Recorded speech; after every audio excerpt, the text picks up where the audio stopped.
Hai guys, ketemu lagi dengan aku di channel Lady Din. Semoga kalian semua dalam keadaannya sehat dan bahagia. Kali ini, aku mau menceritakan sebuah kasus di mana seorang wanita menghilang dan tubuhnya tidak pernah ditemukan hingga saat ini. Bagaimana kisah lengkapnya? Tanpa basa-basi lama-lama, kita langsung masuk ke ceritanya ya.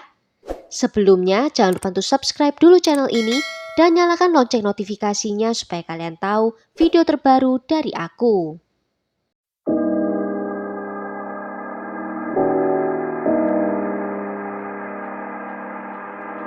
Anybody to hurt her. I just want her to home safe.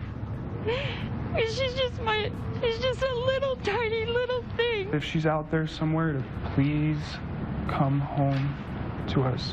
We need her. Everybody needs her.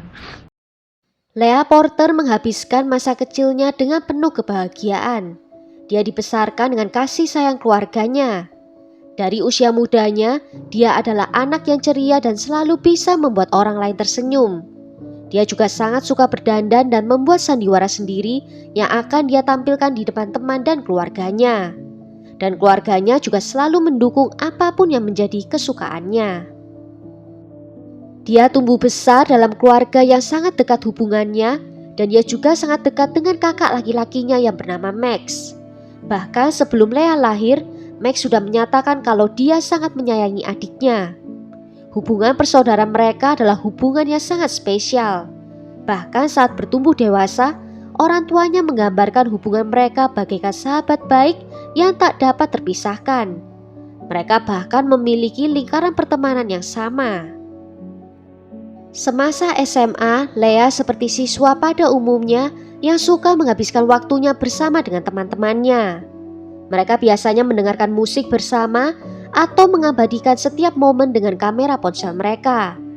Dan ketika Max harus melanjutkan ke perguruan tinggi, Leah bertekad akan mengikutinya. Sehingga saat kelulusannya tiba, Leah memutuskan untuk mengikuti kakaknya itu dengan memasuki perguruan tinggi yang sama. Dan dia juga mengambil jurusan yang sama juga, yaitu jurusan terapi pijat. Kehidupan di kampus awalnya berjalan lancar untuk Leah. Dia mengikuti pelajaran dengan baik dan juga merasa sangat antusias dengan masa depannya. Dia juga tidak mempunyai masalah dalam hubungan pertemanannya. Namun seperti masa kecilnya, dia lebih suka untuk bergaul dengan Max dan teman-teman dari kakaknya itu daripada dengan teman sekelasnya sendiri.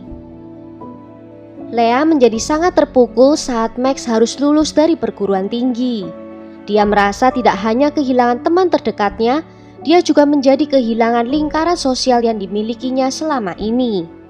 Dan setelah lulus, Max langsung mendapatkan pekerjaan di kota lain yang membuat Leah semakin sulit untuk bisa bertemu dengan kakaknya itu. Dan ini berdampak pada kesehatan emosionalnya.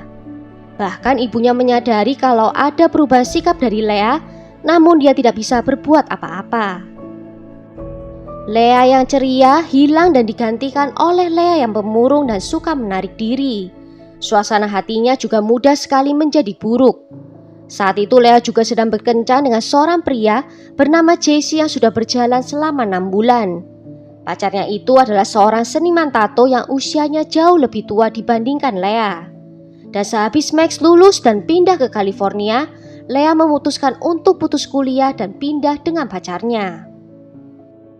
Mallory Nixon adalah salah satu teman dekat dari Leah, mengatakan kalau Jesse adalah orang yang memperkenalkan Leah ke heroin sampai dia kecanduan. Mallory menyampaikan kekhawatirannya kepada Leah dan berusaha untuk membantunya untuk bisa keluar dari kecanduannya dengan cara apapun. Bahkan dia ikut menemani Leah untuk ikut dalam terapi untuk mengatasi kecanduannya itu. Namun saat itu Leah sedang berada di titik terendah dalam hidupnya. Kakaknya yang berada di California, lalu dia juga putus kuliah dan hubungannya dengan pacarnya juga harus berakhir.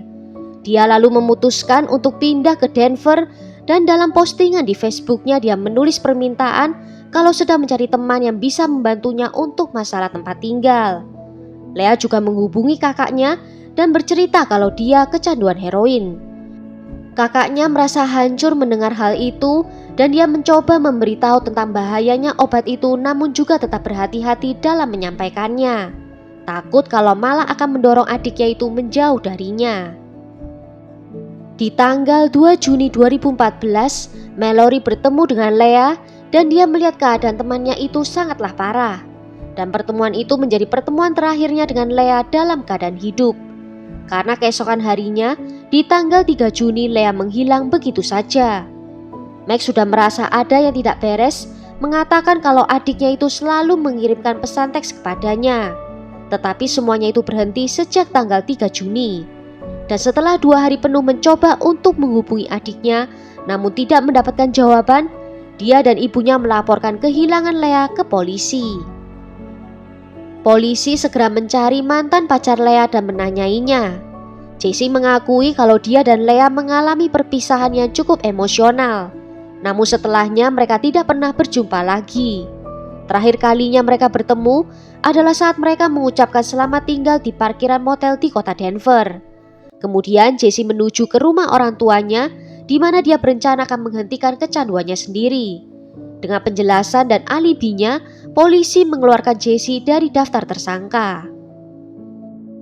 Sementara itu, ibu dari Lea yang bernama Renee memeriksa sosial media dan catatan telepon dari putrinya. Dan dia menyadari ada sebuah nama dan nomor yang terus-menerus muncul, yaitu milik seorang pria bernama Christopher Wade. Renee dengan samar bisa mengingat siapakah Christopher itu, karena dia adalah teman SMA dari Lea. Namun Renee merasa bingung kenapa putrinya mau berhubungan dengan Christopher, mengingat Christopher bukanlah tipe pria idaman putrinya. Semasa di SMA, dia menjadi anggota paduan suara dan klub drama.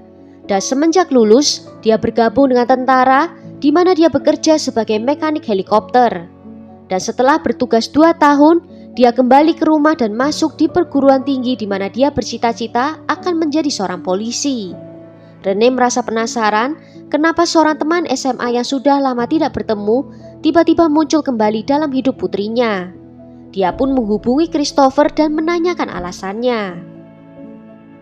Christopher menjawab kalau dirinya menjadi sponsor dalam terapi pemulihan kecanduan yang diikuti oleh Lea. Renee sangat terkejut karena ini pertama kalinya dia mendengar tentang kecanduan putrinya. Lanjut Christopher, dia mengatakan kalau dia membaca postingan Lea di Facebook dan menawarkan untuk membantunya. Mereka sempat bertemu, namun tiba-tiba Lea pergi begitu saja di tengah malam dengan dijemput oleh seseorang yang menggunakan truk berwarna putih. Polisi juga membawa Christopher untuk diinterogasi. Dan di kantor polisi, dia menceritakan hal yang sama seperti yang diceritakannya kepada Renee. Tetapi dia juga menambahkan beberapa detail kalau mereka sempat pergi makan malam di Boston Market. Dan setelah mereka kembali ke apartemen Christopher, di mana mereka sempat berbincang dan main video game. Christopher terlihat sangat sedih mengetahui Lea menghilang, bahkan dia ikut membantu pencarian Lea dengan memposting berita hilangnya Lea di akun media sosialnya. Setelah penyelidikan lebih jauh, polisi menemukan mobil Lea di parkiran di mana Christopher tinggal. Di mobil itu ditemukan semua barang milik Lea, juga ditemukan adanya darah dan DNA yang tidak bisa diketahui itu milik siapa. Yang artinya polisi tidak bisa menemukan petunjuk baru. Di satu sisi, Christopher masih sangat kooperatif dan dia juga masih terus memposting di Facebook untuk mencari jejak terakhir Lea. Namun penyelidik mulai merasa ada yang aneh dengan Christopher. Mereka menyadari saat diinterogasi sepertinya Christopher menyimpan sesuatu. Penyelidik mulai mengejarnya dan Christopher mengakui kalau dia diberhentikan dari tentara karena melakukan kekerasan. Dengan surat perintah, polisi menggeledah apartemen Christopher. Polisi mengatakan apartemen itu sangat kotor dan berhamburan antara video game, botol soda, pakaian bekas dan piring kotor. Aroma di dalam apartemen itu juga sangatlah mengerikan. Di mana aroma terkuat berasal dari kamar tidur Christopher. Di dalamnya, penyelidik menemukan komputer, pakaian kotor, dan kasur usang yang ada noda darahnya. Juga ditemukan tas yang berisi banyak pakaian dalam wanita. Christopher yang mulai panik mengatakan kalau pakaian dalam wanita itu dibelinya sendiri untuk dipakai, karena dia merasa lebih nyaman menggunakan pakaian dalam wanita. Polisi juga menemukan bercak darah yang sudah dibersihkan dengan pemutih dan juga ada sebilah pisau di samping kasur. Ahli forensik berhasil mendapatkan sampel DNA dari darah, tetapi bercak darah itu sudah dibersihkan dengan pemutih sehingga mempersulit ahli forensik untuk bisa mengidentifikasi. Polisi menyita komputer Christopher di mana mereka menemukan pencarian untuk pornografi anak dan situs kekerasan seksual. Christopher kemudian ditahan untuk diinterogasi lebih lanjut. Dan ketika ditanya kenapa ada pisau di kamarnya, Christopher menjawab kalau dia menggunakannya untuk melukai dirinya sendiri. Penyelidik tidak mempercayai pengakuannya itu, namun mereka tidak bisa berbuat apa-apa karena belum menemukan bukti kuat terkait hilangnya Lea. Penyelidik merasa kalau mereka membutuhkan bukti yang bisa memberatkan Christopher sehingga mereka menempatkannya di bawah pengawasan 24 jam. Suatu hari penyelidik menemukan sinyal ponsel Lea terpancar dari tempat pembuangan sampah lokal. Penyelidik kembali menanyai Christopher untuk yang ketiga kalinya apakah Lea dibuang di tempat pembuangan sampah. Sambil menghela nafas, Christopher menjawab kalau dia pernah bermimpi tubuhnya Lea akan ditemukan di tempat pembuangan sampah. Dilakukan pencarian di mana pihak berwenang memindahkan 50.000 ton sampah dan kotoran. Berhasil ditemukan barang-barang pribadi milik Lea di situ, seperti ponsel, dompet, pakaian, bahkan perhiasannya. Namun mereka tidak dapat menemukan tubuh Lea di sana. Di saat yang bersamaan, Max melakukan penyelidikannya sendiri, di mana dia mencari latar belakang Christopher dari sesama temannya saat SMA. Dan dia mengetahui kalau Christopher menulis jurnal yang berisi fantasi sadisnya, seperti menahan seorang wanita dan menjadikannya sebagai budak pemuas nafsunya, di mana fantasinya itu juga dipenuhi dengan adegan pemerkosaan juga pembunuhan. Max juga mengetahui kalau Christopher menyukai kartu tarot, dan dia menghubungi Christopher menanyakan apakah bisa membantunya untuk membacakan kartu tarot dalam upaya untuk menemukan Lea. Christopher setuju untuk bertemu dengan Max di sebuah taman. Tak lupa Max merekam semua pembicaraan itu di ponselnya. Max dengan lemah lembut berkata kepada Christopher kalau dia tidak akan marah kalau memang Christopher telah berbuat jahat kepada adiknya, bahwa dia akan memaafkannya. Setelah awalnya Christopher selalu menolak mengaku, akhirnya dia mengaku kalau setelah makan malam di Boston Market, mereka pulang ke apartemennya. Mereka kemudian bermain video game dan juga berhubungan badan. Dan dia juga mengatakan kalau Lea memaksa meminta uang dari Christopher, mengatakan kalau membutuhkan uang itu untuk membeli heroin. Saat Christopher menolak memberikan uang itu, Lea menjadi marah. Mereka pun terlibat dalam perkelahian. Lea mencoba untuk menusuknya dengan senjata tajam, namun Christopher mencoba menahannya dengan memiting tangannya dan memutar tubuhnya, sehingga senjata itu sekarang malah mengarah ke tubuhnya Lea. Kemudian Christopher menekan leher Lea dengan sangat kuat dan berpikir dia akan bisa merebut pisau itu saat Lea menjadi pingsan. Namun Lea tidak pernah bangun lagi. Christopher menyatakan kalau itu semua hanyalah pembelaan diri saja. Tetapi keluarga Lea dan penyelidik tidak mempercayai ceritanya. Dengan pengakuan itu, Christopher berhasil ditahan dan didakwa atas pembunuhan tingkat pertama, penyerangan seksual, dan perusakan barang bukti. Untuk menghindari menghadapi semua tuduhan itu, dia setuju untuk mengaku bersalah atas pembunuhan tingkat kedua. Christopher mengulangi lagi pengakuannya ke polisi. Dia bahkan memberitahu polisi bagaimana caranya dia membuang tubuhnya Lea. Katanya dia memasukkan tubuh Lea ke dalam kantong belanjaan, kemudian memasukkannya ke dalam sebuah tas dan membuangnya ke dalam tempat sampah. Dia juga mengatakan kepada polisi kalau dia mengakui karena kartu tarot telah menyuruhnya. Polisi tidak dapat menemukan lokasi di mana tubuhnya Lea dibuang. Penyelidik merasa kalau Christopher berbohong tentang lokasi tubuh dengan memberikan banyak petunjuk palsu. Pihak keluarga merasa tidak puas dengan kesepakatan pembelaan yang mereka rasa hanya meringankan pelaku saja. Dan pada tahun 2015, Christopher dijatuhi hukuman 48 tahun di penjara. Penahanannya ini berkat dari kerja keras Max dalam mengungkapkan keadilan untuk adiknya. Sampai saat ini tubuh Lea belum ditemukan dan keluarga masih berharap kalau suatu hari nanti Lea akan mendapatkan pemakaman yang layak.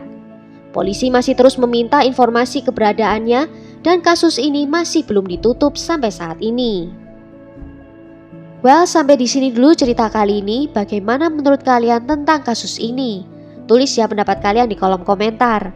Akhir kata, terima kasih karena sudah nonton video ini sampai akhir. Sampai jumpa di video berikutnya. Ciao!